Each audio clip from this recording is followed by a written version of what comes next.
और उद्योग हो रहे प्रभावित। 4 घंटे बिजली कटौती की मार उद्योगों पर। सस्ता डीजल मंगा रही कंपनियां। हरियाणा बॉर्डर के आसपास स्थित पेट्रोल पंपों पर बिक्री 30% बढ़ी। 115 प्लांट सोलर के भरोसे चल रही हैं।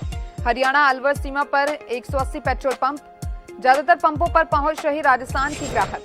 हरियाणा के पेट्रोल पंपों पर डीजल की बिक्री 30% तक बढ़ गई है। वजह यह है कि 4 घंटे बिजली से कटने से कंपनियां जनरेटर का सहारा ले रही हैं।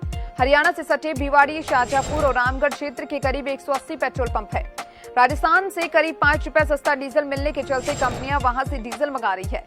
यहां एक पेट्रोल पंप पर बिजली कटौती से पहले रोजाना औसतन 15,000 लीटर डीजल की बिक्री थी, जो 2 दिन में 19,000 लीटर से ज्यादा हो गई। कंपनियां इस ड्रम भरकर हरियाणा से डीजल ला रही हैं।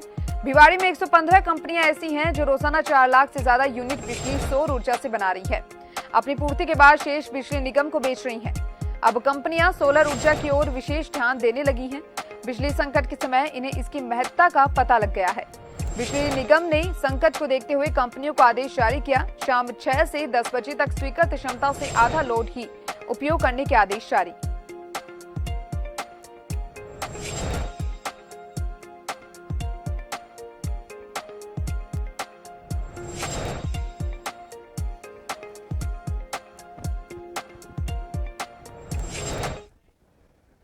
तो वहीं इस खबर पर ज्यादा बात करने के लिए मेरे साथ भिवाड़ी से संवाददाता कुलदीप और शाहजहांपुर से पवन राजपुर जुड़ चुके हैं।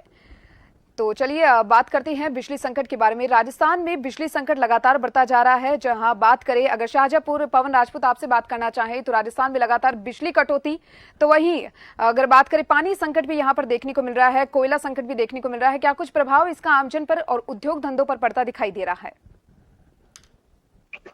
जी दीपिका, बिल्कुल मैं आपको बता दूं, अलवर जिले के शाहजहांपुर या नियंत्रण औद्योगिक क्षेत्र की बात करें तो यहाँ पर बिजली की अघोषित कटौती आम जन सहित औद्योगिक क्षेत्र को काफी परेशान है। मैं बात करूँ तो ग्रामीण क्षेत्र के अंदर लगातार 6 से 7 घंटे की विद्युत कटौती हो रही है। कहीं ना कहीं किसानों के लिए भी काफी समस्या बनी हुई है, क्योंकि जिस तरह से लगातार विद्युत कटौती से आम जन परेशान है वही, क्योंकि एक तो गर्मी और ऊपर से ये सब बिजली कटौती, तो कहीं ना कहीं किसान भी इससे कहीं ना कहीं अछूते नहीं है। क्योंकि जिस तरह किसानों का यह कहना है कि खरीफ की फसल की बात करें तो जैसे कपास है और ज्वार है, इनकी बिजाई का कार्य चल रहा था और इसी वजह से क्योंकि ज्वार की जब बिजाई कर दी गई, एक तो चारे का संकट है और ऊपर से बिजली कटौती, क्योंकि ज्वार के अंदर जो पानी देना था वो बिजली नहीं आने से कहीं ना कहीं किसानों को भी काफी परेशानी का सामना करना पड़ रहा है और किसानों की जो खरीफ की फसल है वो चौपट होती दिखाई दे रही है। क्योंकि लगातार बात करें तो कपास है वो भी काफी खराब होती दिखाई दे रही है, क्योंकि समय के ऊपर उनको पानी उपलब्ध नहीं।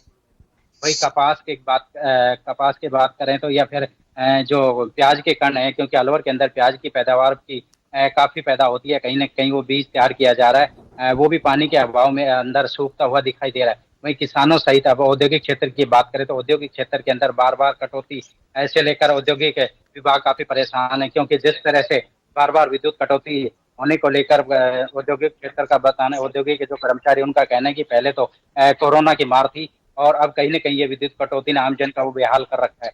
वहीं बात करें तो महंगे भाव के जो डीजल है वो खरीद कर जनरेटर चलाया जा रहा है, तो कहीं ना कहीं वो रेट से ज्यादा यानी कि दुगने दामों पर मिल रहा है, वो कहीं ना कहीं वो भी परेशानी का सबब बना हुआ है। जी दीपिका। जी कुलदीप, आपसे जानना चाहेंगे कि भिवाड़ी में किस तरीके के जो लघु उद्योग है या फिर और उद्योगों पर क्या कुछ इसका असर देखने को मिल रहा है? वहीं आमजन पर भिवाड़ी में क्या कुछ असर बिजली कटौती का और कोयला संकट का देखने को मिल सकता है?